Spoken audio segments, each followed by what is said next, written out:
Lucas capítulo de número 7. Versículos de número 37 em diante.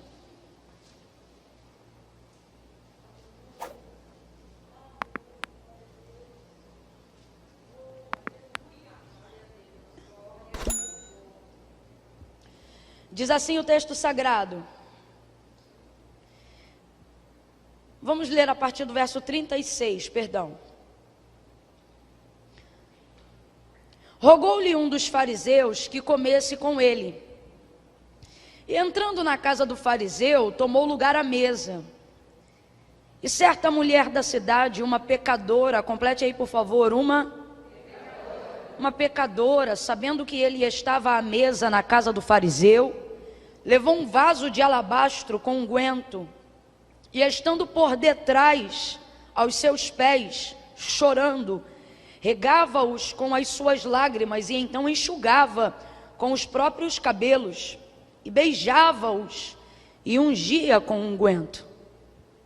Quando o fariseu que o tinha convidado viu isto, disse consigo mesmo: se este fosse realmente profeta, saberia quem e qual é a mulher que lhe tocou, pois é pecadora. E disse Jesus ao fariseu: Simão, uma coisa tenho a dizer-te. E respondeu ele: dize-a, mestre. Certo credor tinha 2 devedores, um lhe devia 500 denários e o outro 50. Não tendo eles com o que pagar, perdoou-lhe a ambos. Ora, qual deles o amará mais? E respondeu-lhe Simão: eu tenho para mim que é aquele a quem mais perdoou. E disse-lhe Jesus: julgaste bem. Então, voltando-se para a mulher, disse a Simão: vês tu esta mulher? Eu entrei em tua casa e não me deste água para os pés. Esta, porém, regou-me com lágrimas os meus pés e enxugou com os seus cabelos. Tu não me deste ósculo, mas ela, desde que entrou, não cessa de me beijar os pés. Tu não me ungiste a cabeça com óleo, mas esta ungiu-me os pés com unguento. Por isso te digo que os seus muitos pecados lhe são perdoados. Pois muito amou, mas aquele a quem pouco é perdoado, pouco ama. Então Jesus disse à mulher: os teus pecados te são perdoados. E os que estavam à mesa começaram a dizer entre si: quem é este que até perdoa pecados? E Jesus disse à mulher: a tua fé te salvou, vai-te em paz. Diga glória a Deus por essa palavra. Oh, aleluia! Glória a Jesus. Glória a Jesus. Oh, aleluia! Glória a Deus. Glória a Deus. Olhe para quem está ao seu lado e diga para ela assim: você está hoje aqui exatamente aonde deveria estar. Anime ela e diga: você está no lugar certo, fazendo a coisa certa. Profetize para ela e diga: até o que era para dar errado vai dar certo, porque você está no lugar certo, fazendo a coisa certa. Oh, aleluia! Glória a Deus. Foi de Deus você ter vindo, sim. Glória a Deus. Glória a Deus. Era da vontade de Deus que aqui você estivesse, sim. Glória a Deus.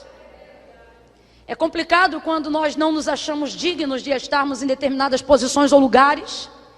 É complicado, sobretudo, quando nós estamos cercados de algumas opiniões ou pessoas que não falam com a boca, mas nos julgam com os olhos, como se nós não devêssemos ocupar o lugar que ocupamos, como se nós não devêssemos andar com algumas pessoas, como se não fôssemos dignas o suficiente de sermos chamadas de filhas de Deus.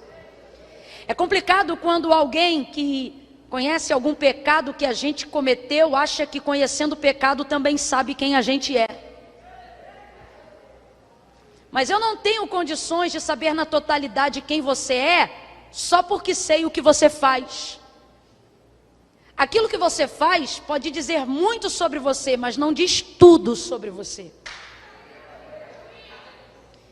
E com isso, através daquilo que a gente faz, as pessoas acabam falando muito, porque vendo o que a gente faz, acham que sabem muito sobre nós. E mesmo que talvez elas comentem e saibam muito, hoje Deus te trouxe aqui para tranquilizar o seu coração e para te dizer: ei, elas até sabem muito, mas eu vou contar tudo.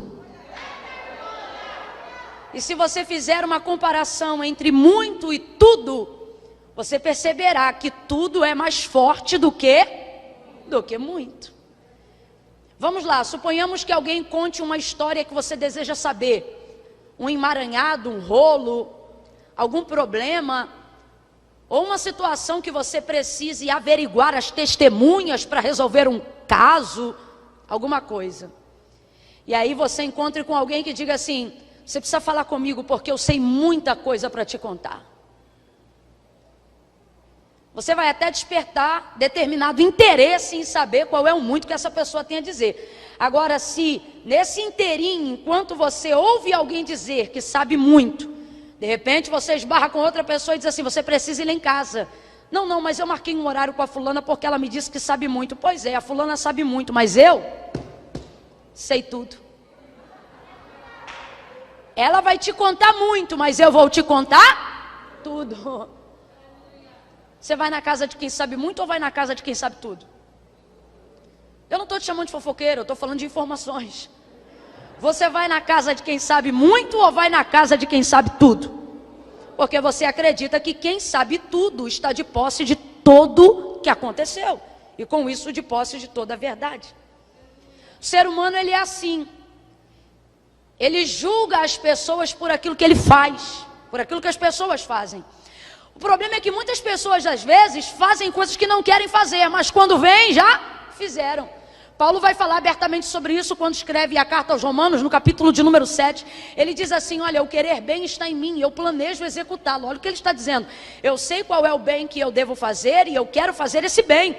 E eu projeto e planejo, eu me preparo para fazer esse bem. Mas ocorre que todas as vezes que eu vou executar esse bem, o querer bem que está em mim, eu encontro outra lei, isto é, que opera nos meus membros, na minha carne, a lei do pecado, e ela milita contra o saber da minha consciência, do querer bem que está em mim.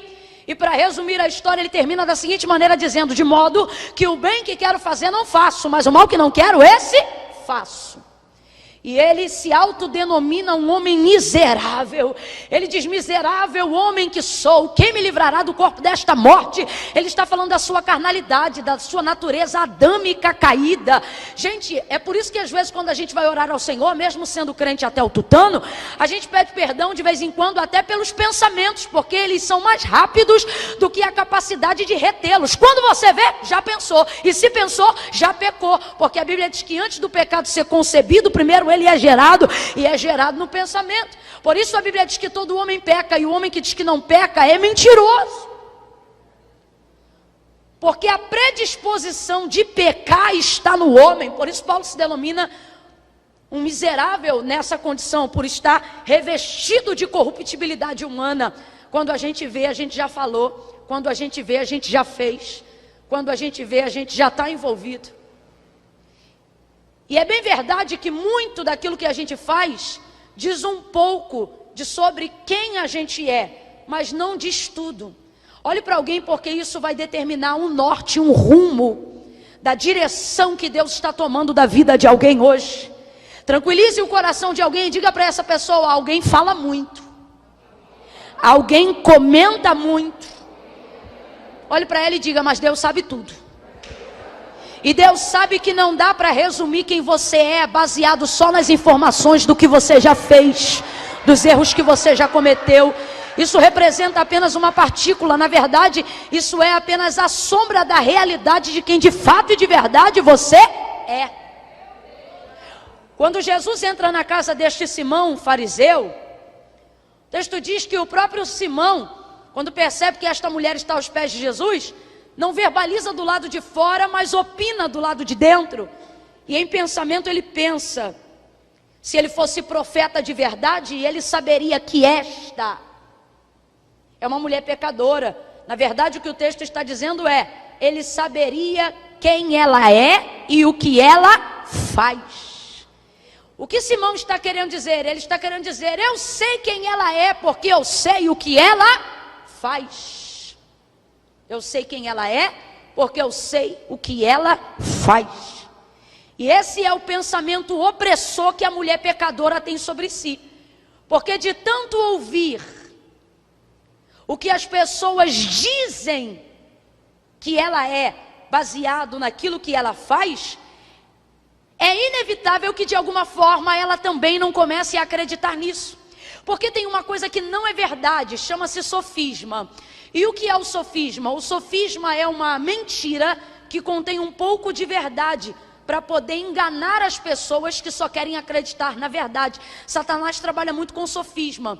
Então, o que é o sofisma? O sofisma é uma mentira que tem uma série de verdades. E aí você olha para ele, você é tendenciosa a pensar: isso deve ser verdade, mas na verdade não é verdade. Não é mentira, é sofisma.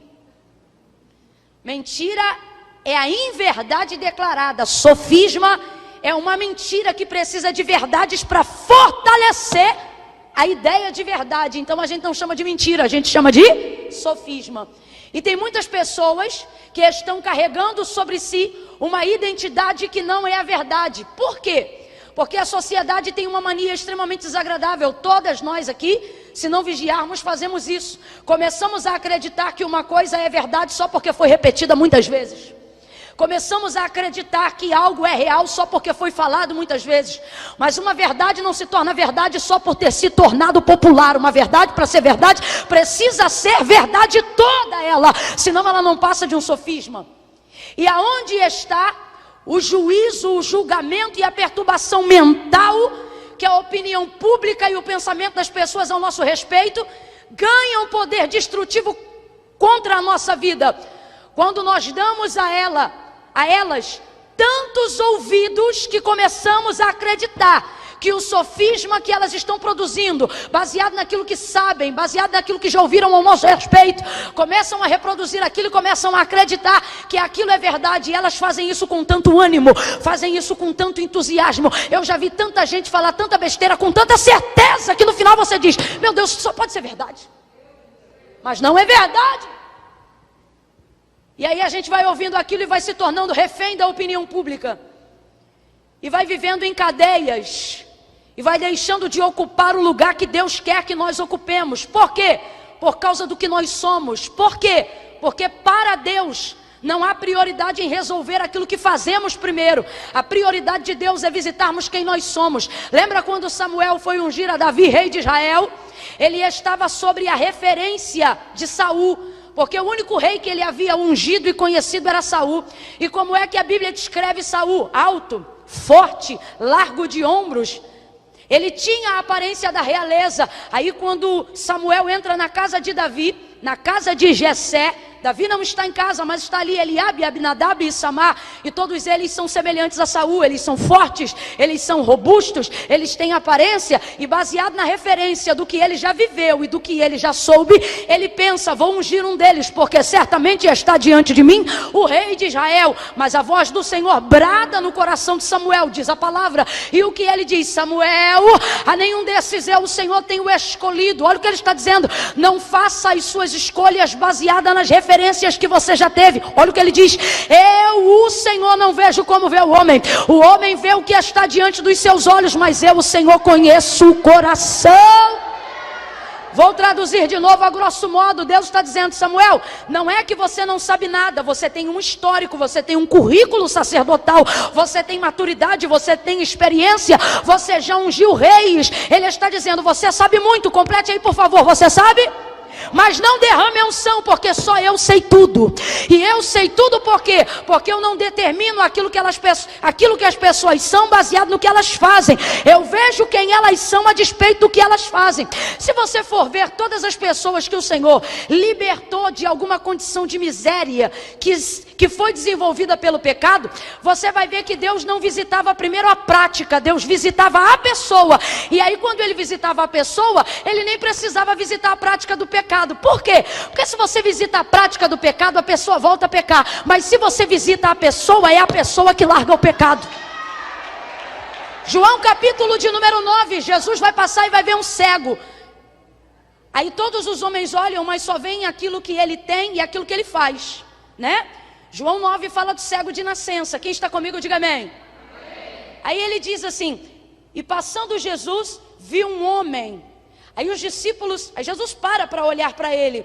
Aí os discípulos dizem que vendo Jesus, observando o homem, param ali com ele e dizem: Rabi, quem pecou? Este ou os seus pais, para que ele nascesse cego? Aí Jesus diz: nem ele nem os pais, mas isto aconteceu para que se manifeste nele a glória de Deus. Eles vêm sobre referência de karma, de cultura judaizante, porque eles acham que sabem o porquê o cego está daquela maneira. Agora, o que eu quero ressaltar é que eles só julgam aquele homem por causa da deficiência que ele tem. O texto é claro, o texto diz assim: e passando Jesus viu um homem, os discípulos olham e dizem: cego. Rabi, quem pecou, ele ou os pais, para que ele nascesse? Para que ele nascesse? Os discípulos só olham para aquilo que ele tem. Complete aí, por favor. Os discípulos só olham para aquilo que ele... Porque a sociedade é assim. Ela só olha para o que você tem. Aí você vai ver os vizinhos, pior ainda, porque são aqueles que te julgam superficialmente. E aí o texto diz que depois que o homem já havia sido curado, quando ele volta, aí o texto diz assim: e os vizinhos e os que dantes o conheciam, olhavam para ele dizendo: não é este o esmoleiro? Porque em razão da deficiência, de acordo com a lei mosaica, ele não podia trabalhar. Então ele vivia de esmola, não porque era vagabundo, mas de acordo com a lei, o deficiente precisava ser sustentado. E isso era lei, e era uma lei amparadora. O problema é que o homem tem dificuldade com a lei amparadora. Quando Pedro diz no templo lá da Porta Formosa, Atos dos Apóstolos capítulo 3, não tenho prata nem ouro, quem está errado não é o homem que está pedindo, o homem que está pedindo está respaldado para a lei. Quando Pedro diz não tenho prata nem ouro, ele está constrangido por não ter condições, porque a igreja repartia em comum o que tinha, e o que eles tinham era para cada dia, e naquela hora ele já não tinha mais nada. Então os vizinhos olham para aquele homem cego, volta para João 9, e dizem assim: não é este aquele que esmolava? Não é este o esmoleiro? Então preste atenção no que eu estou querendo dizer. Os discípulos olham para ele e só veem o que ele tem. A sociedade olha para ele e só olha para o que ele faz. Jesus é o único que, segundo a descrição de João, no capítulo 9, do primeiro verso, verso 1, passa por ele. E antes de ver ele como um esmoleiro, e antes de identificar a deficiência visual dele, o texto é claro: e passando Jesus viu um esmoleiro? Não. E passando Jesus viu um cego? Também não. O texto diz: e passando Jesus viu um homem. Antes de um cego, antes de um esmoleiro, Jesus viu um? Eu já falei isso diversas vezes, mas estou falando aqui para consolidar aquilo que Deus quer falar em Lucas capítulo 7, porque a gente tem que parar com essa mania de achar que conhecemos as pessoas porque sabemos o que elas fazem. Tem gente que está fazendo coisa que não é a definição de sua vida, mas está envolvido numa cadeia e não consegue sair. A pastora Márcia já falou hoje aqui sobre Samaria, sobre a necessidade de Jesus passar em Samaria. Sabe por que ele fez isso? Porque Samaria é terra de errados, Samaria é terra de rejeitados, Samaria é terra de erro. Você sabia que em Samaria, no monte, havia um altar para Baal, havia um altar para Azera, e havia um altar também para o Deus de Israel. Por isso, na hora que ela confessa o pecado dela, quando Jesus diz assim para a samaritana: traze-me aqui o teu marido, e ela diz: eu não tenho marido. Ele diz: tu disseste com verdade. E aí isso aqui tem a ver com o que o pastor falou aqui no momento dele, sobre sermos honestos. Dizer que ela está com um homem que não era dela é bonito, gente? Claro que não é, mas é sincero. Por isso Jesus fica. Jesus não dedica 5 minutos a um fariseu, mas passa 2 dias com uma mulher que tinha consciência do pecado que tinha cometido. Não era bonito o que ela falava, mas era verdadeiro. Aí ela diz assim: eu não tenho marido. Ele diz: tu disseste com verdade. Então eu vou perguntar de novo: o que ela falou foi bonito? Não, mas foi verdadeiro. Aí ele diz assim: tu disseste com verdade porque tu já tiveste 5, e o 6º que tu tem agora não é teu marido. Olha a vontade dela de consertar a vida. Ela diz assim: eu sei que o Messias vem, e quando ele vier, ele vai nos ensinar todas essas coisas. A samaritana está dizendo: não somos identificados pelos judeus, mas nós sabemos que o Messias não vai nos rejeitar, porque nós estamos na território e na herdade de Jacó. É o que ela está querendo dizer. E o Deus de Israel é o Deus de Abraão, o Deus de Isaac e o Deus de... O que ela está dizendo é: eu sei que ele se lembrará da possessão de Jacó. Porque nós estamos rejeitados, somos como cães, porque erramos, porque pecamos, porque transgredimos, mas ainda somos a sua herança.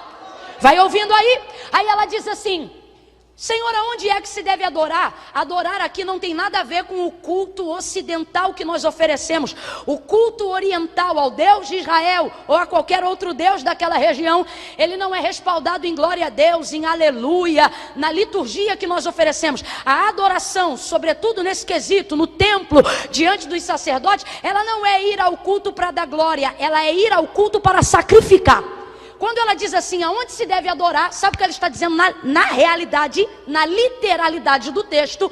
O que ela está dizendo é isso aqui, ó. Aonde eu levo oferta para expiação desse pecado que eu acabei de confessar. Aí olha como Jesus vai responder para ela. Olha o que Jesus vai responder para ela. Ela está toda errada. Ela está com um homem que não é dela, está toda errada. Olha para alguém e diga, ela está toda errada. Toda errada, é coisa séria. Se fosse teu marido, tu estava dando na cara dela. É coisa séria, ela está toda errada. E ela sabe que está errada. Quem está entendendo, diga amém. Só que ela está envolvida num ciclo e não sabe como quebrar. Eu afirmo que por causa da maneira como ela pergunta para Jesus, aonde se deve adorar, aonde se deve levar oferta para expiação do pecado que ela tem consciência de que tem cometido, eu afirmo, ela está dizendo, eu estou errada, eu sei que estou errada, mas eu quero me consertar, mas eu não sei como é que eu começo a consertar a minha vida, porque o pecado ele tem isso. Ele te dá a porta de entrada e depois que você está dentro, você procura e não acha mais a saída. Te prende no emaranhado da coisa. E é assim que a mulher samaritana está. Olha o que ela diz. Aonde se deve adorar? Traduzindo, aonde eu levo oferta para expiação desse pecado que eu acabei de confessar? No templo ou no monte? Olha Jesus provando que ela está errada. Tu sabes que a salvação vem dos judeus. Sabe o que ele está dizendo? Se você quer expiação legítima, precisa procurar um sacerdote legítimo. Quando ele diz, tu sabes que a salvação vem dos judeus, ele está dizendo, você sabe que o templo aonde Deus recebe está em Jerusalém. Você sabe que os sacerdotes que Deus levantou estão em Jerusalém. Então o que ele está dizendo? Se você quer redenção, você deveria ter ido ao templo em Jerusalém. Só que Jesus sabe que samaritano não vai a Jerusalém. Não pode, já pensou? O escândalo, o barraco que não ia ser. Eles eram tidos como cães dentro daquela sociedade. Olha isso. Aí ele deixa claro e ele diz assim, mas olha, a hora chegou, já vem. E fala contigo agora. Sabe o que ele está dizendo? A hora é agora. Por quê? Porque a hora sou eu. Em que os verdadeiros adoradores, traduzem, em que os verdadeiros pecadores arrependidos não adorarão mais neste templo e nem no monte. Porque o que Jesus estava dizendo é, ficou ruim para você, né, minha filha? Porque no templo você não entra e no monte Deus não recebe. Porque o altar do monte não é legítimo. Então o que ele está dizendo é, a sua vontade de se consertar é sincera, mas você não tem caminho para fazer o conserto. Porque no templo você não entra e no monte Deus não recebe. O que Jesus está dizendo para ela é, você precisa de um altar e nós estamos no poço de Jacó. O que Jesus está dizendo para ela nas entrelinhas é isso aqui. Você precisa de um você precisa de um sacerdote e eu sou o sumo. Você precisa de um sacrifício e está falando com o Cordeiro que tira o pecado do mundo. Você precisa de sangue inocente e está falando com ele. Sabe o que Jesus está dizendo? Você precisa de um altar, eu sou o altar. Você precisa de um sacerdote, eu sou o sumo. Você precisa de sangue, eu sou o Cordeiro. Ele diz o quê? O seu pecado está perdoado. A hora vem e já chegou, em que os verdadeiros pecadores arrependidos não ficarão na dependência de um ritual, mas através do quebrantamento de seu coração, por intermédio da sua confissão, alcançarão misericórdia. Camila, por que você está dizendo isto? Porque está claro em João 4, que esta mulher estava cometendo um pecado que não queria mais cometer. Está claro que ela vivia uma vida de erro que queria consertar, mas não sabia como. Por isso que o texto afirma, e era-lhe necessário passar em Samaria, porque Jesus na verdade não queria passar lá para fazer uma festa, Jesus não queria passar lá para celebrar. Ninguém celebra quando tem que passar na terra dos errados. Mas por que ele passa lá? Porque quem está errado não sabe como se consertar.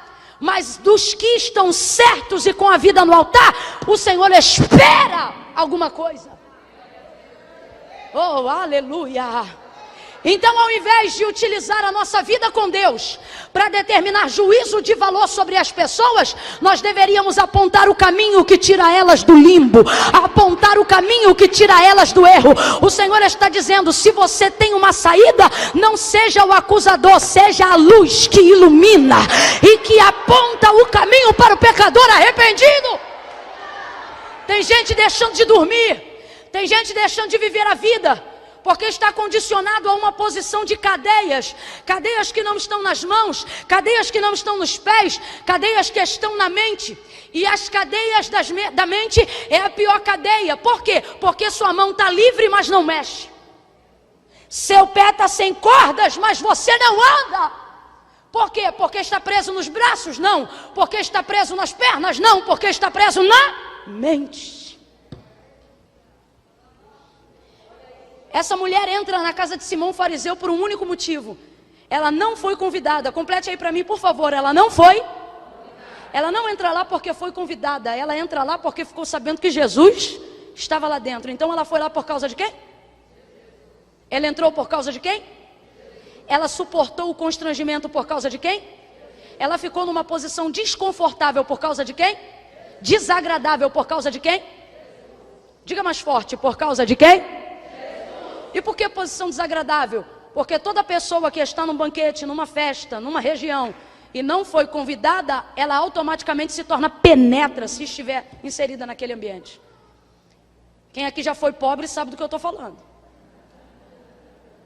Eu digo já foi, não por não ser mais, mas porque quando a gente é criança, criança não tem orgulho. Criança vira penetra de boa. Já fui muito penetra quando era criança. Minha família é muito grande, muitos primos. E naquela época, todo mundo era muito pobre. Estou falando da época do cruzeiro. Era difícil para todo mundo. Também não tinha esse tanto de depressão, porque não tinha comparação. Porque a depressão não vem pela falta, vem pela comparação. E naquela época todo mundo era muito pobre, mas não tinha tanta depressão. Por quê? Porque o da frente era pobre, o de trás era pobre, do lado era pobre, de cima era pobre, do outro era pobre. Você não comparava, então ser pobre era ser totalmente normal. Tanto que a gente vivia dificuldade, mas não sofria tanto. Porque era uma coisa tranquila. Pra gente, era como se fosse o normal da época. Enfim.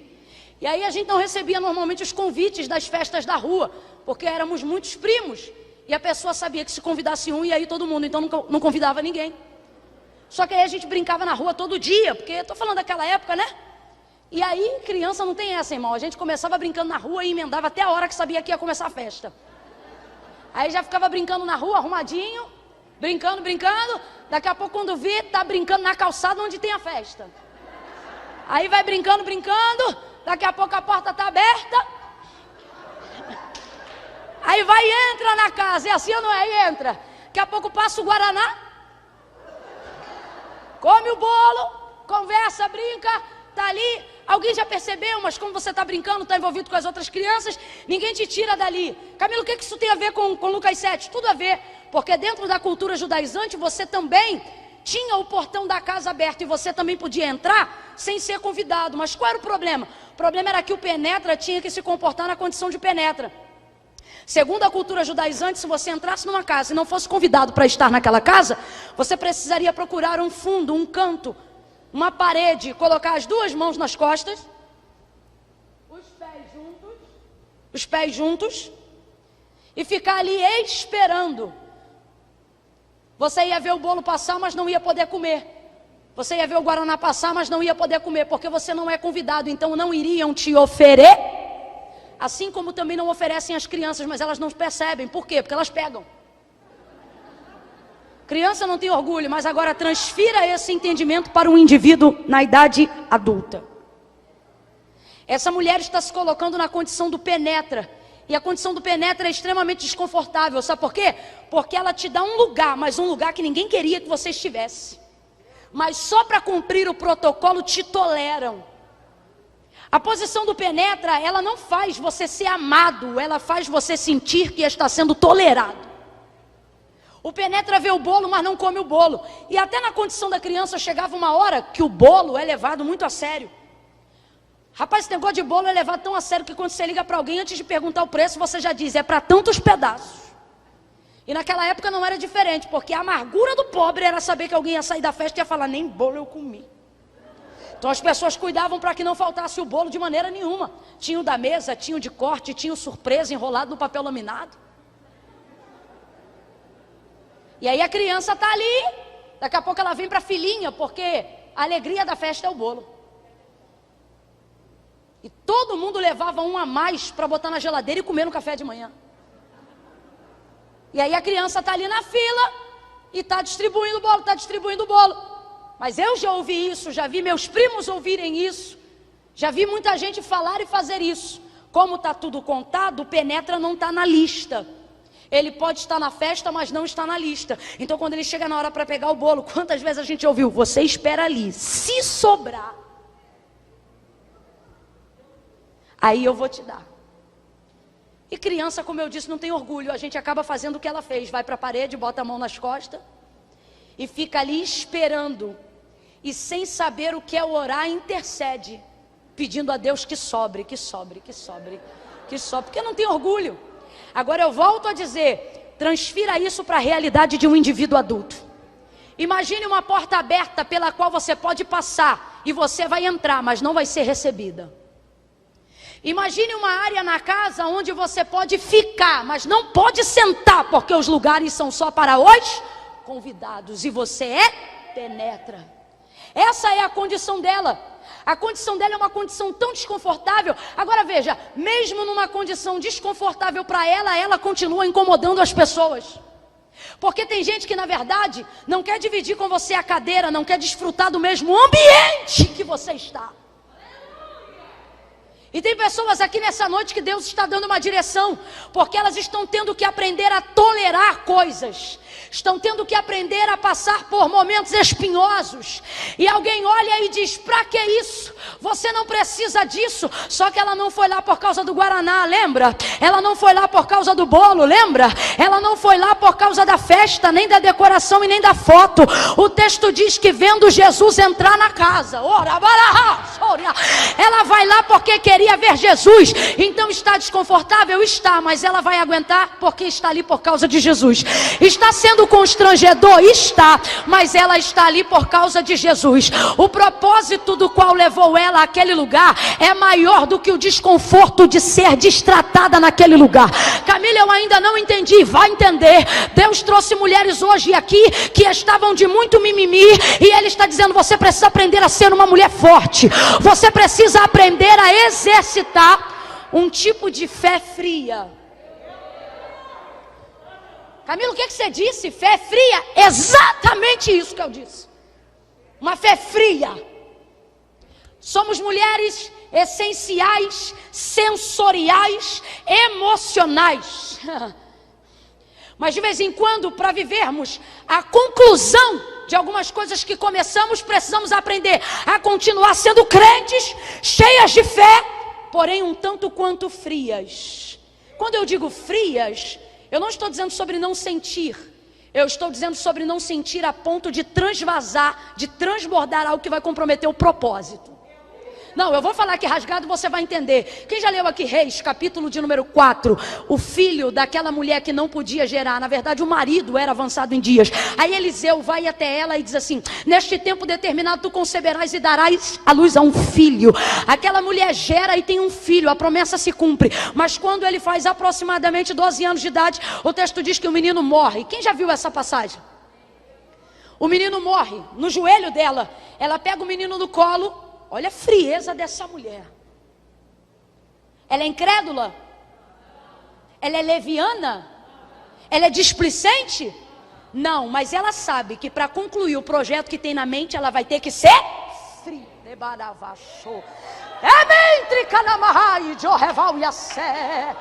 Olha a frieza dessa mulher, irmão.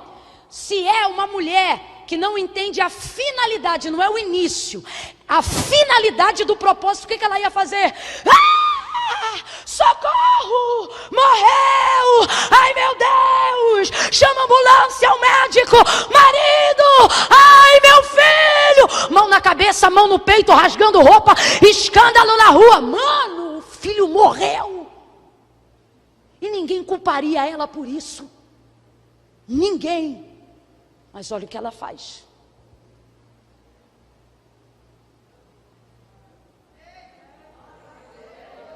Sozinha ela aguenta o peso do moleque. Deita o menino sobre a cama do homem de Deus. Pega a porta, fecha, tranca, guarda. Chega para o marido e diz: chama fulano. Não tem o nome, mas só para a gente entender, é o servo. Para quê? Porque eu preciso que albarde a jumenta e o carro. Você vai sair? Eu vou. Ah, gente, olha a frieza dessa mulher. Eu vou. E você vai aonde? Eu vou ao homem de Deus, vou de encontro ao homem de Deus. A voz embargada está ali, a angústia está ali. Você acha que o desespero não está ali, não? O desespero está ali se revirando dentro, querendo gritar e sair. Oh, a incredulidade está tentando ela do lado de dentro, mas olha ela. Eu vou a ele, mas hoje não é sábado, nem lua nova. Pois é, mas eu vou a ele, tá tudo bem? Tá tudo bem? Aí ela diz: Camila, ela mentiu? Não, não é que ela mentiu. Ela só omitiu uma informação. Por quê? O que ela está dizendo é: eu não vou falar para quem não pode resolver.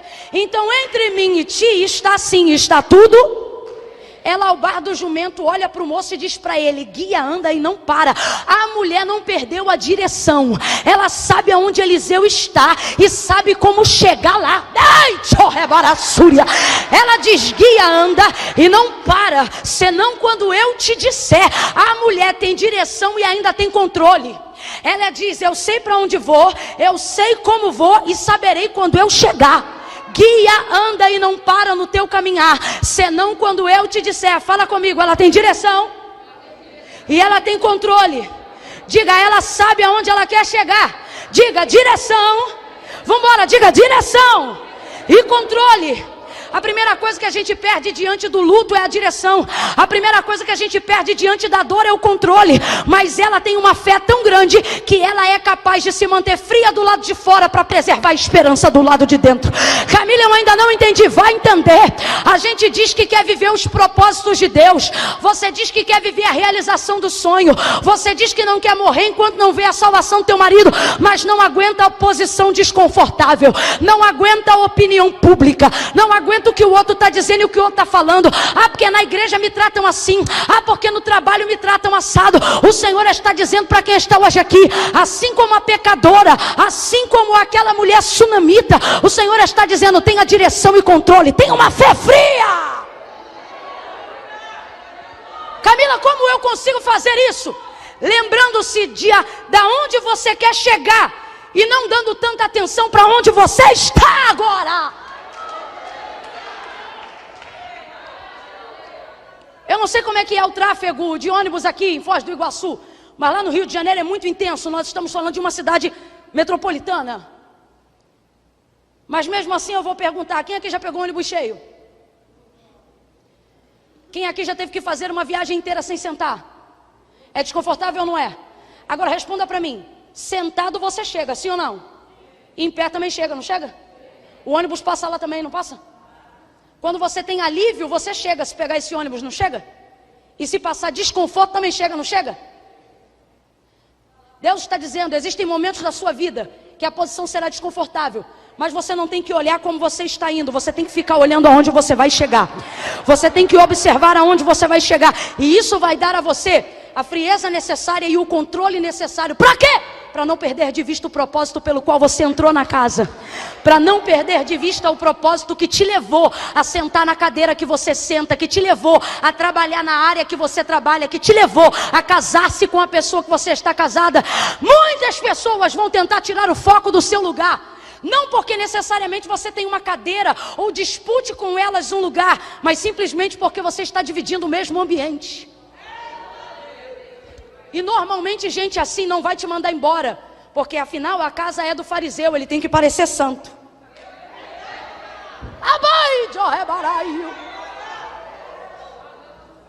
Deus está dizendo a alguém hoje aqui: levantando-se contra ti o espírito do governador, não ceda.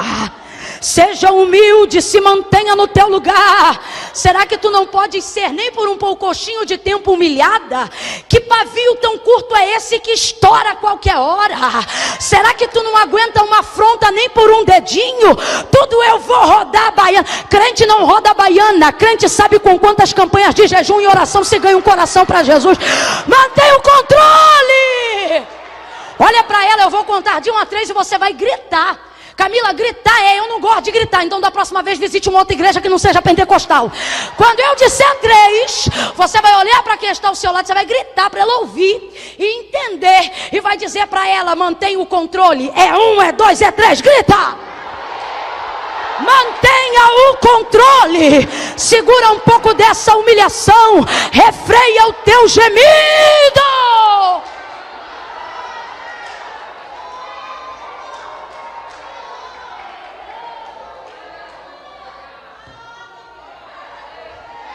Está parecendo Ana, que não pode ver Penina, que fica fora de controle. Porque se sentar do meu lado, transparece. Você diz: porque falou de mim. E o Senhor está dizendo: quem está se fazendo vulnerável é você, com caras e bocas. Deus está mandando eu dizer isso para alguém hoje aqui: controle. Mantenha o controle.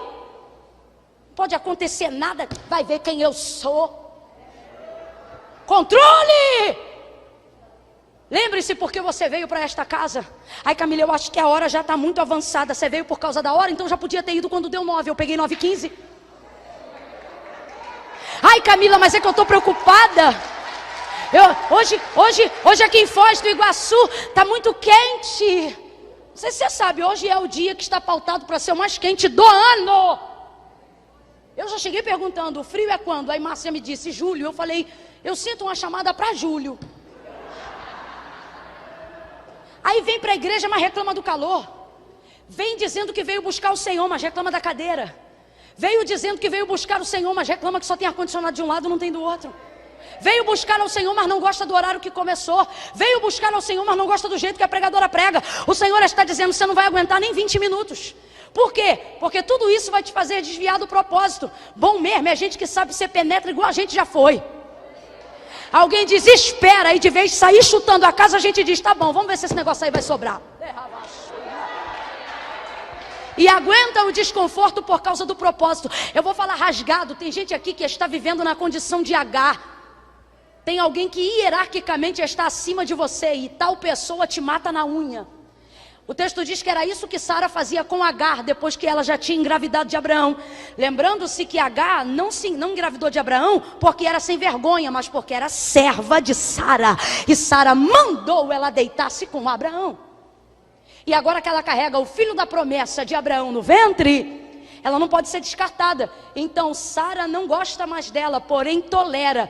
E como ela tem a promessa, não pode mandar ela embora. Tem gente que respeita a unção que está sobre a sua vida, mas não gosta de você. E dentro desse processo, a pessoa vai te tolerar. E por não poder te mandar embora, vai tentar te matar.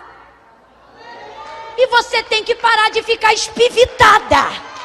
Tem que parar de fazer caras e bocas. Por quê?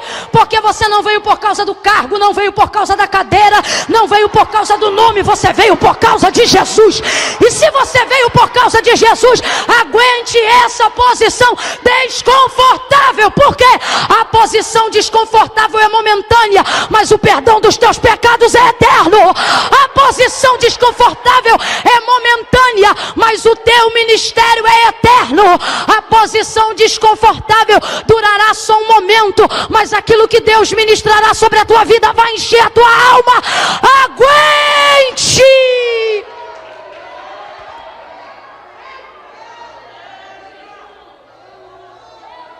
Deus está dizendo para mulheres que estão ao alcance da minha voz e para homens também: aguente! Tudo chateia, tudo chuta. Tudo vai para o Facebook para dizer: se sentindo triste e se sentindo com vontade de orar. Não está não.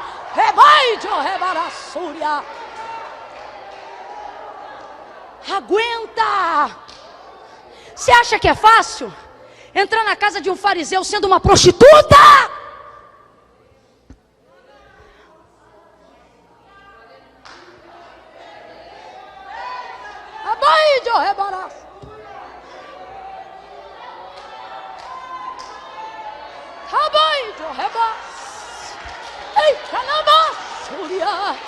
Aguenta! Olha séria para ela e diga: aguenta.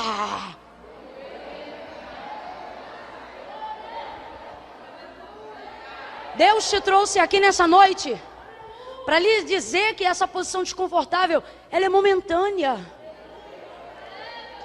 E a maneira como você se comporta dentro dela vai abreviar o processo. Já viu criança quando quer sair do castigo? Quanto mais pirraça faz, mais tempo a mãe dobra. Você diz: Camila, eu já estou nessa posição desconfortável há muito tempo. É porque de vez vivê-la, você só reclama. O texto diz que ela vinha por detrás. Detrás é posição desvantajosa. Ou seja, além de ser desconfortável, é desvantajoso. Ninguém gosta de ficar atrás, detrás ou por detrás. A posição dela é desvantajosa. Mas e se eu te disser que a vantagem dela está na desvantagem dela?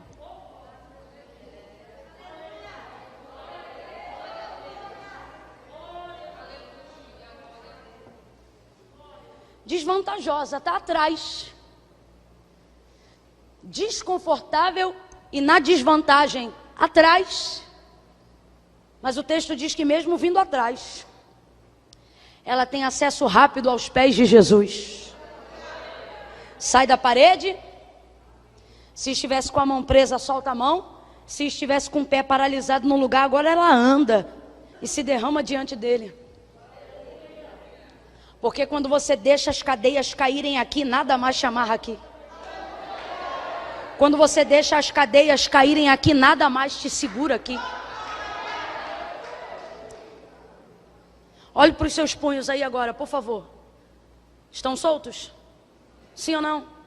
Olhe para os seus pés, mexa os pés, por favor, balança os tornozelos. Maravilha. Estão livres?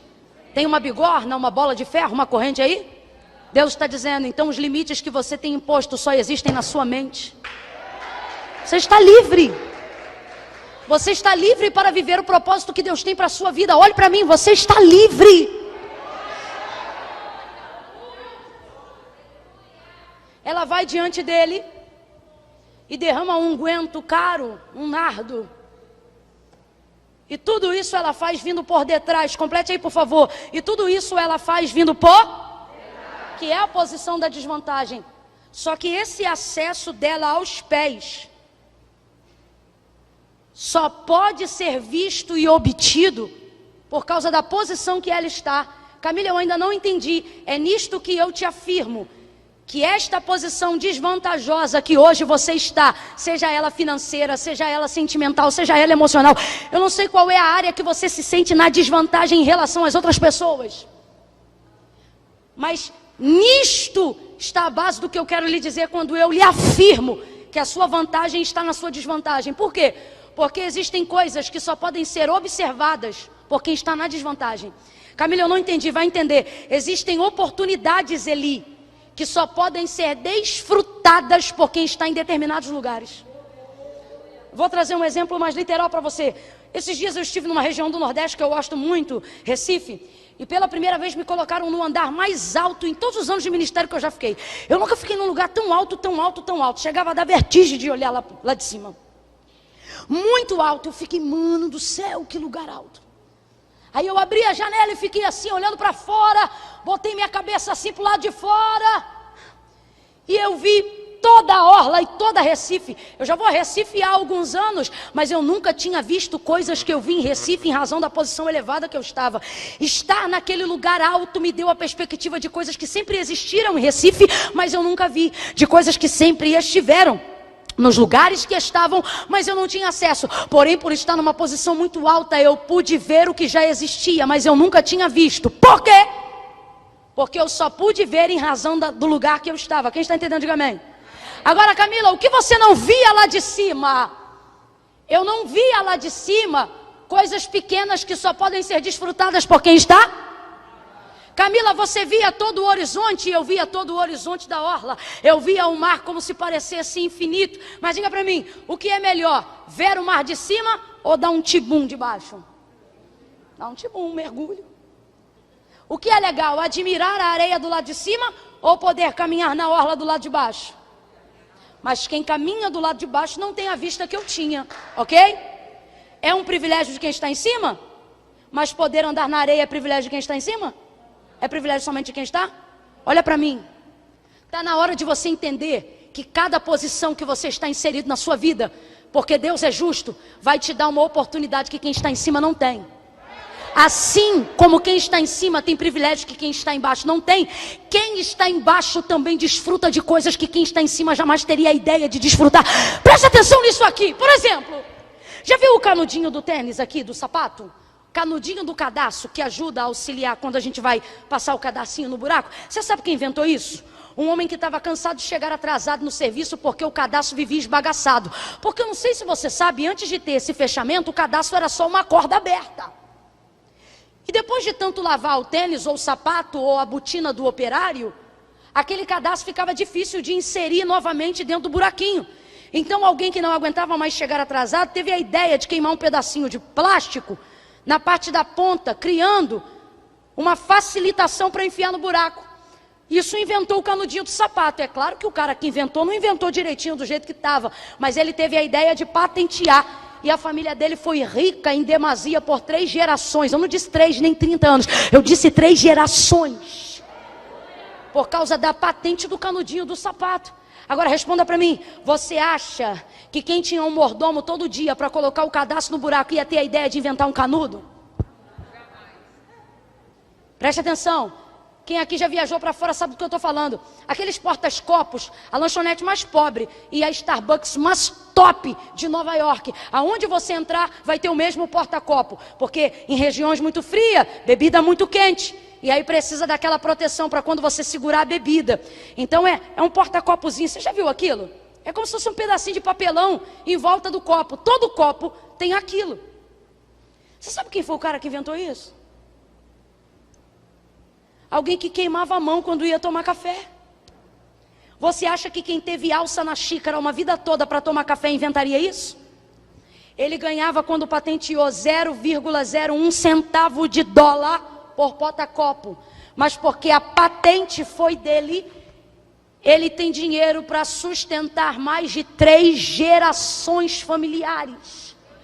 Porque aonde existe um porta-copo, não importa de qual empresa ou fabricação que é, uma porcentagem significativa que é 0,01% precisa ser passada para a patente do camarada. Você acha que alguém que serve o café e que tem a alça da xícara já pronta para tomar todo dia teria essa ideia? Teria, gente! Abre a mente! Deus trouxe gente hoje aqui para dizer, ei, a sua posição de desvantagem não é para te humilhar. Ao invés de reclamar de onde você está na hora de você procurar o que dá para fazer aonde você está. Deus trouxe gente hoje aqui para dizer, você tem 2 oportunidades na desvantagem. Primeira, você pode se vitimizar. Segunda, você pode começar a pedir Deus para ampliar a sua visão e te dar a perspectiva que só você pode ter do lugar que você está. Aí é a pergunta que o Espírito Santo faz a nós nessa noite. E aí? Qual é você? Você vai acordar de dia e de noite chorando, se vitimizando? Ou você vai entender que está num lugar onde Ele também pode te dar uma perspectiva de algo que só pode ser concedida para quem está onde você está? Quem entendeu, diga amém. Deus está dizendo para mulheres hoje aqui, na sua desvantagem há um empreendimento novo. Na sua desvantagem eu vou inaugurar algo inédito. Na sua desvantagem eu vou fazer o que nunca foi feito. Na sua desvantagem você verá saídas, respostas, propósitos que só podem ser vistos por quem está aonde você está. Essa mulher vai adorar ele de um jeito que ele nunca foi adorado e eu fecho aqui. Ela sai do lugar dela, vai aos pés, derrama um unguento. E isso foi planejado. Está escrito aqui, ela foi ali para derramar um unguento. Isso foi planejado. Complete aí para a gente terminar junto. Isso foi? Sabe o que não foi planejado? Chorar o tanto que ela chorou. Se aquela quantidade de lágrimas a ponto de lhe regar os pés tivessem sido planejadas, junto com o unguento ela teria levado uma toalha. Sim ou não? Porque você pode controlar como começa. Você pode planejar como começa. Quando você está no lugar que Deus quer que você esteja. Sabe o que você não pode? Controlar o que você vai sentir quando chega. Não, eu vou falar de novo, entenda isso. Oh, aleluia. Infinitamente mais do que você imagina, do que você planejou. É o que Deus vai te fazer sentir, produzir, crescer em cima do plano que você começou diante dele. O plano dela, vou ali, vou derramar esse nardo. Levou para isso. Chegou ali e derramou. Só que quando chegou perto de Mar, não chegou perto de Camila. Chegou perto de Jesus. Não tem como você chegar tão perto. Oh. Não tem como você chegar tão perto e ser capaz de controlar tudo que vai seguir dali para frente. Ela se posiciona de joelhos, derrama o nardo e obviamente sentindo a presença do meigo nazareno, obviamente vendo que estava diante do perdão dos seus pecados, obviamente sentindo o maior amor do mundo sobre a sua vida, obviamente percebendo que ele não julgava ela por o que ela fazia, mas estava disposto a trazer de volta a identidade de quem ela era. Sentindo o que sentiu, ela começou a chorar, a chorar, a chorar. Ela sabe como começar, mas não sabe como terminar, porque não pode controlar o que sente depois que chega onde quer. Camila, eu ainda não entendi, vai entender agora. Deus me trouxe nessa noite como profeta para dizer para quem está me vendo e ouvindo agora: eu só estou esperando você começar. Eu só estou esperando você começar. Camila, eu ainda não entendi. Tem gente aqui que Deus já deu uma direção, mas você diz: e depois, como é que vai ser? Ele está dizendo: depois é comigo, mas o começo é contigo. Começa a fazer aquilo que está no seu coração. Comece a colocar diante de Jesus. Comece a cumprir os planos, as promessas, os votos que você decidiu deitar diante dele. Camila, e depois como é que vai ser? O Senhor está dizendo: só começa. Só se preocupe em como você vai começar. Lembra de Maria junto à sepultura? Ela estava tão envolvida de amor pelo mestre, que depois da sua morte ela voltou ao sepulcro. Chamou umas duas com ela e disse: vamos lá, porque eu quero cuidar do corpo do Senhor. Como o sepultamento foi muito rápido, ela pensava que o corpo poderia não ter recebido os devidos cuidados. Aí ela leva mirra, gálbano, aloés, linho, toalha, lençol. Ela pensou: eu vou lá e vou cuidar dele direitinho. Ela lembrou de levar o lençol, lembrou de levar o linho, lembrou de levar a toalha. Ela lembrou de levar o incenso, ela lembrou de levar o óleo, ela lembrou de levar as especiarias, ela lembrou de convidar as mulheres. Ela começou. Complete, por favor. Ela... Mas sabe o que ela não pensou em momento nenhum? Que tinha 2 guardas na porta e que a sepultura estava selada com cordas de selo romano. Ela sabia disso, mas na hora ela não lembrou. Porque quando você é movido pelo propósito, tu não te preocupa com a logística. Tu não fica extremamente perturbado em como é que você vai terminar. Você só começa motivado, entendendo que você precisa começar. Aí o que foi que aconteceu? Movida pela gratidão e pelo amor, enquanto ela caminha, ela não pensa nisso, mas quando chega lá a pedra já estava removida, o sepulcro estava. Na hora ela se desespera porque não lembra da promessa. Mas o que eu quero aplicar para você entender: se Maria ficasse em casa pensando assim: o que adianta eu ter lençol, eu ter linho, eu ter tudo e chegar lá não vou poder remover a pedra? Ela teria começado? Ela teria saído de casa? Porque ao invés de olhar para o que tinha, ela só ia olhar para o que ela não.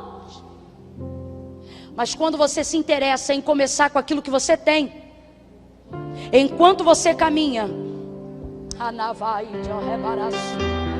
enquanto você começa, complete aí por favor, gente. Enquanto você, Deus vai removendo as pedras. Deus vai enviando os anjos. Por isso Ele está dizendo a alguém hoje aqui: ei, você precisa começar a sua empreitada ministerial, começar a sua empreitada espiritual, começar a colocar-se diante de Jesus e a fazer diante dele tudo que está no seu coração para fazer. Ela faz o plano de como ela vai chegar, mas ela não consegue controlar o que ela sente, por isso começa a chorar. Aí ela chora. Ela chora tanto que faz uma poça. Ela chora tanto que molha os pés dele. E aí ela se lembra dos cabelos, que é o que ela tem na hora. Ela pega os cabelos e usa os cabelos e começa a secar os pés de Jesus com seus cabelos.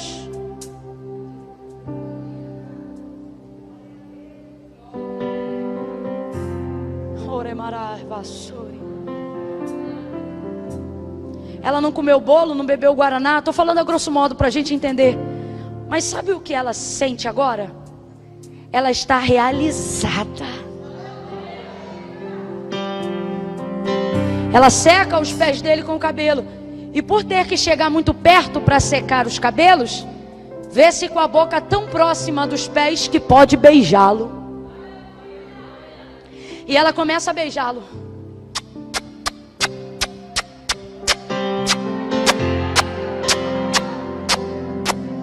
Já percebeu que beijar é soprar de fora para dentro? Já percebeu que beijar é sugar de fora para dentro? É pegar um pouco do que está fora e trazer para... Por isso o beijo é ato máximo de intimidade. O ato máximo de intimidade não é o sexo, é o beijo. Tanto é que algumas pessoas na área da prostituição praticam o sexo, mas não praticam o beijo. Porque beijo fala de intimidade velada. É trazer um pouco do que está fora para dentro. Por isso a gente não beija todo mundo toda hora. Às vezes a gente conhece alguém e aperta as mãos. Mas quando você encontra uma amiga que tem intimidade, você rapidamente... Porque tu não temes trazer para dentro de você o que você vê que está de fora nela. Isso denota a intimidade. Preste atenção. Quando ela começa a beijar Jesus, quando ela começa a beijá-lo, ela vai trazer o ápice da adoração. E essa hora o escândalo entra na casa. Por quê? Porque Jesus estava largado. O texto diz que ele estava sozinho. Completa aí, minha gente. Jesus estava? Ninguém se preocupou com ele. Mas foi ela chegar e fazer o que ninguém fazia, que todo mundo chegou. Porque existem coisas e áreas na nossa vida que são assim. Ninguém está fazendo, mas se a gente começar a fazer, incomoda. Ela chega, todo mundo vem, começa a olhar e ele já vem julgando. Se ele fosse profeta de verdade, saberia quem ela é e o que ela faz. Se Simão sabe quem ela é e o que ela faz, você acha que Jesus não sabe? Sabe ou não sabe? Agora responda, se Simão sabe quem ela é e o que ela faz, sabe o nome dela ou não sabe? Mas não chama ela pelo nome porque não quer demonstrar relação. Então ele diz, pensa, se ele soubesse quem ela é e o que ela faz, duvido que ia deixar chegar perto dele desse jeito aí. Aí ele diz, Simão, uma coisa tenho a dizer-te. O hipócrita diz, fala, mestre. Aí ele diz, vamos já para o final do texto. Ele diz, eu entrei em tua casa. Ele diz, eu fui recebido? Não, eu entrei. Camila, não é a mesma coisa? Não, não é. Receber é uma coisa, deixar entrar é outra. Prestador de serviço, você não recebe, você deixa entrar. Você chama ele para o almoço? Você toma café da manhã com ele? Não, ele entra, vai lá, liga o cabo da TV e vai-se embora. Ele não foi recebido, ele só entrou. Camila, tem diferença? Tem diferença. Tem gente que deixa Jesus entrar, mas não o recebe.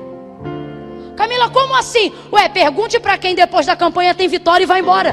Pergunte para quem depois que ganha o carro vai embora. Pergunte para quem depois que ganha vitória na área da saúde vai-se embora. Deixa Jesus entrar, mas na hora de receber, não, compromisso não dá. Ele diz, eu fui recebido? Não, ele diz, eu entrei. Por quê? Porque você não me recebeu. Mas esta que nem mora aqui, esta sim. Aí ele começa a listar. Você não me ungiu, mas ela me ungiu. Você não me lavou, mas ela me lavou. E por último, ele diz, você não me beijou, mas essa Desde que eu entrei, não cessa, não cessa. Ela não cessa, ela não cessa de me beijar os pés. Camila, eu não me entendi. Ungiu, por quê? Porque o óleo já secou. Ungiu, passado. Regou, as lágrimas secaram, porque com o cabelo ela já enxugou. Então diga comigo, ungiu, regou. Mas na hora do beijo, a conjugação, por mais que esteja no passado, está no gerúndio. Quando ele diz esta, ungiu, regou. Mas desde que eu entrei, não cessa. Está dizendo que o óleo já foi, que a lágrima também, mas o beijo... Vai ouvindo aí. Ela continua bem. Então presta atenção. Tá todo mundo na casa olhando para ela, mas ela continua. Tá todo mundo pensando mal dela, mas ela continua. O pau tá comendo lá dentro, irmão, mas ela continua. Tá todo mundo julgando ela, mas ela continua. É Jesus que está dizendo que ela não cessa. Sabe o que ele está dizendo? Que ela continua adorando e que ela atingiu uma área de intimidade que ela não consegue mais interromper, porque depois que você se conecta diretamente com Jesus sem intermediário, ninguém mais te separa, você só sai se quiser. Aí ela continua beijando, beijando. Camila, eu ainda não entendi, vai entender. Deus trouxe mulheres hoje aqui para dizer, mas desde que começaram a falar, você cessou. Desde que começaram a te discriminar, você parou. Desde que começaram a te olhar, você cessou. Cessou a sua adoração sincera. Sabe qual é o problema de quem quer fazer parar a nossa adoração? O problema é que a gente fica preocupado com a opinião do outro. Mas a gente tem que parar com isso, sabe por quê? Quem se incomoda com a nossa maneira de adorar, normalmente não pode fazer nada pela gente. Então a gente tem que continuar adorando. Veja, Jesus não manda ela parar. Se ele não manda ela parar, é porque ele está gostando. Jesus está dizendo, a partir de hoje, depois que você aprender a se relacionar comigo, menos opinião das pessoas e mais sobre o que eu quero de você. Ele está dizendo, se eu não te mandei parar de adorar, continue adorando. Se eu não te mandei parar de me servir, continue me servindo. Se eu não te mandei parar de me glorificar, continue me glorificando. Se o teu grito não me incomoda, continue gritando. Se o teu jeito de pregar não me incomoda, continue pregando. A sua voz pode não ser bonita para A, B e C, mas se Jesus continua te mandando cantar, continue cantando.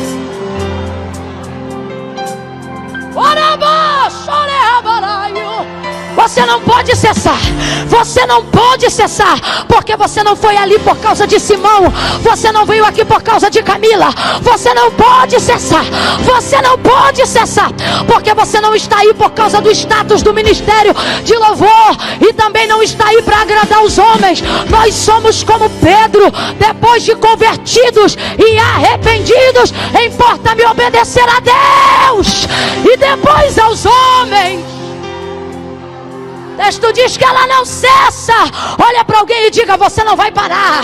Você não vai parar. Você não vai parar. A sua adoração não vai parar. O seu ministério não vai parar.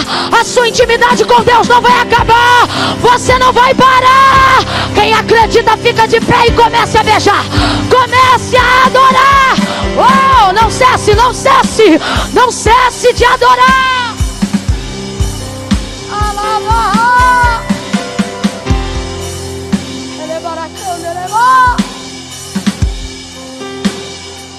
Aleluia, aleluia. Quem pode adorar o nome do Senhor? Quem pode adorá-lo? Tire alguns segundos para beijá-lo. Tire alguns segundos para dizer o quanto você o ama. Tire alguns segundos para dizer que você veio aqui por causa da presença dele. Oh, não cesse. Não cesse. Veja,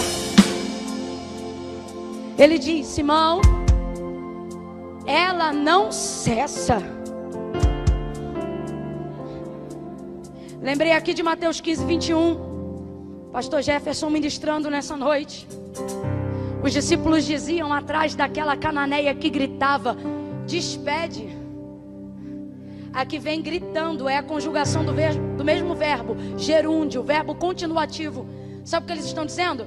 Faz alguma coisa porque ela não para.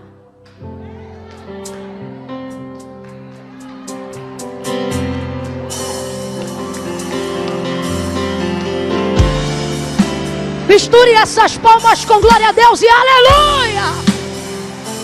Vão te julgar, minha filha. Olhe para mim. Vão julgar o seu timbre de voz. Vão julgar o seu jeito de se vestir. Vão julgar a sua forma de adorar. Vão querer entrar em áreas que outrora estavam abandonadas. Mas só porque você entrou, agora vão querer entrar nelas também. E você não vai debater com ninguém. Olhe para cá. O texto diz que quem está falando com Simão... Quem é, gente? O texto você leu comigo. Quem é que está falando com Simão? É a mulher? É a mulher, gente? Então abre a boca e faz a tua voz transpassar essa máscara. Quem é que está falando com Simão? Quem está respondendo Simão? Quem está justificando essa mulher? Então cala essa boquinha e deixa Jesus te defender. Você só tem que adorá-lo. Para de bater boca no WhatsApp. Para de printar imagem para mandar foto. Para de se sentir ofendido com tudo que andam dizendo quando começam a escrever. Tem gente que, você viu o que falou para mim? Eu não vi. Por quê? Porque eu estava lá adorando. Jesus está dizendo, para responder você vai ter que cessar. Porque não dá para fazer as duas coisas. Ou você responde ou você adora. E aquilo que você vai escolher vai determinar seu futuro. E sabe o que você vai escolher? Você vai escolher de acordo com aquilo que você deseja. Quer ser aprovado pelos homens? Então você vai bater boca com os homens. Vai argumentar com os homens, vai discutir com os homens.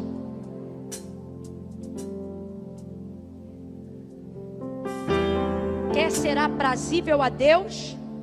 Então você vai deixar os homens falarem. E você vai continuar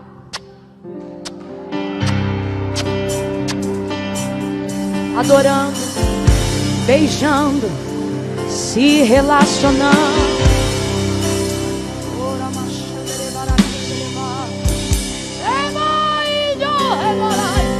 Ele está dizendo, se você se concentrar em me adorar,